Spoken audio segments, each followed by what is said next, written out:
Alright, when setting your tooling, after you've turned it down, you get the diameter of this. Alright, mine is 1.633. Now you're gonna go, I went to, it's tool number 6. I named it in my program. Right there, I pressed X diameter. It's asking me what's the diameter of the part. So I'm gonna cancel that out. Remember I said it's 1.633. And I'm gonna press enter. And then it says greater than setting 142, set yes. And your figures will change. That right there, now my X is set. You're then going to bring your tool to the Z right here, to the face of your part. And then you're gonna scroll over like that, and then you're gonna press Z face measure. The figures will change. And now tool 6 is set.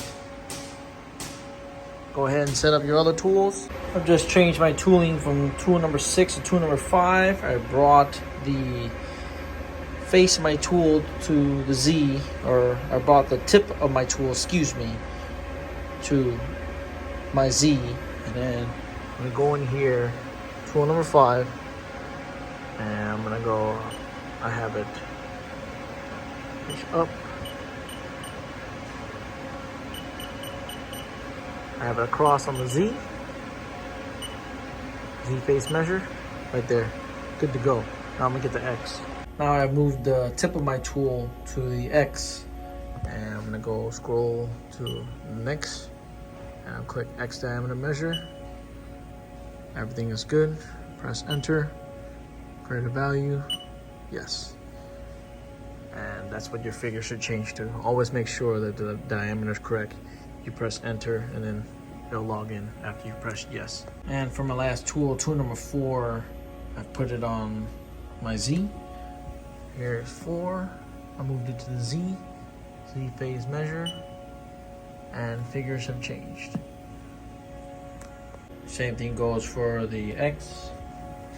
I'll scroll over to the X. X face diameter. Ask for 1.6. Press enter. Create a value, yes. Now it has changed. And now all your tools are set.